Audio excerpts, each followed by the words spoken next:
Hi everyone, this is David Lee, Autism Behavioral Therapies, BCBA, and this little clip will show you how to upload your session notes in Behavior Tracker on both the app and on the PC. Okay, the first thing we're going to have to do is sign in. I use Firefox as a browser because I can put links at the top of the page for easy clicking, and since I go to Team Portal all the time, I do that a lot, so I put it up here at the top.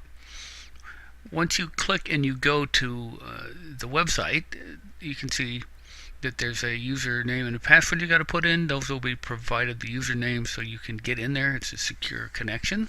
You'll put all that stuff in there and hit the login. You can see where it says remember me next time. That doesn't work for me. I don't know why. I've got auto remember on Firefox. It doesn't remember, so forget about that. Once you've logged in, you will look around to the lower left to see a bunch of clickable links, and one is called Session Notes.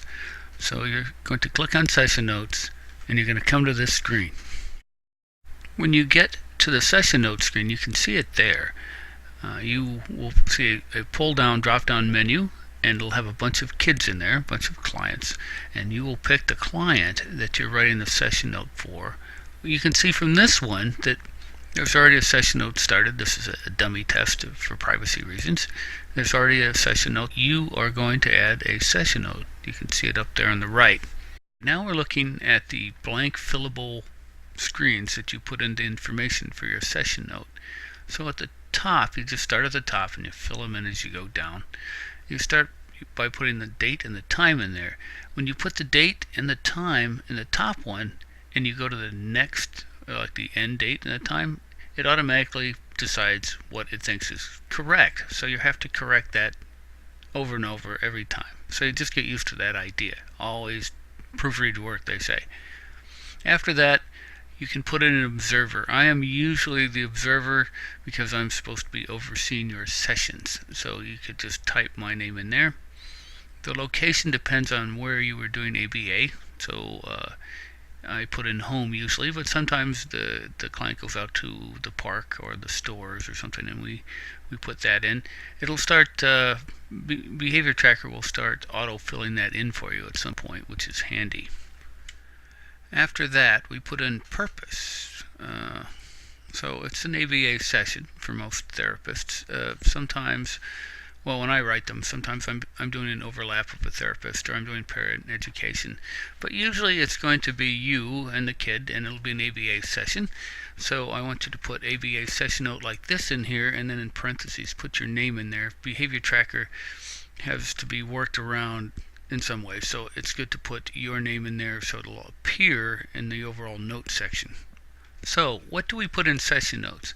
Well, we try not to put anything that's too general, that doesn't really give us much information that we can quantify. So when we say Johnny's having a great day today, that tells us not very much, as opposed to Johnny did 80% of his programs today and was very attentive. That's quantitative information that we can use. So we have this format that we want therapists to follow and put in. This has a couple advantages. One is that it'll be standardized throughout the company, so all therapists will be producing pretty much the same session notes, so they'll be easy to read and understand. Second, for insurance purposes, when we bill, if these records are reviewed, which they are occasionally, the insurance companies will want to know what happened on that day. And they're not going to be happy if Johnny had a good day as compared to Johnny made 80% progress on this and that program.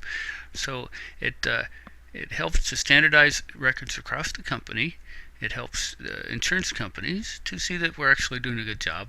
And third, it makes life a little easier on therapists because a therapist doesn't have to reinvent the wheel every time to write these session notes. It's like, just fill this in, I'm done. That's a good thing because nobody wants to do more work than they have to get the job done well. So, follow this format. And a few other things to note when you're putting in these session notes.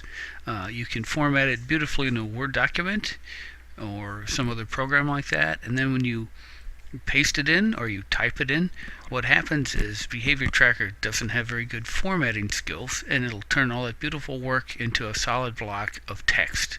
So there's no point in making it very pretty if it's only going to get pasted into Behavior Tracker until Behavior Tracker is able to format session notes so that they look good.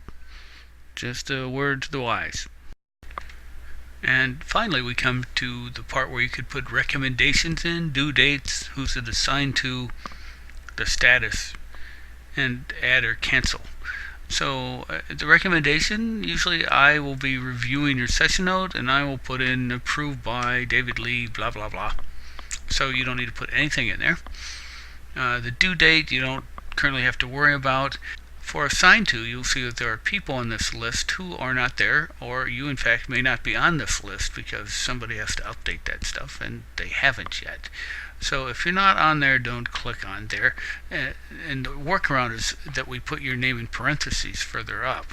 So you can see by looking at the session notes who wrote the note. So that's not as important as you might think.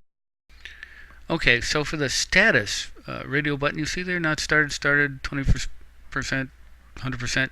That's if you're writing a much longer note than you will ever write. So just leave that one blank.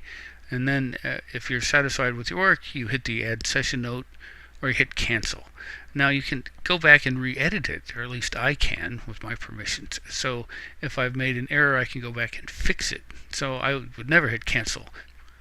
So this concludes this little bit on how to upload your session notes into Behavior Tracker.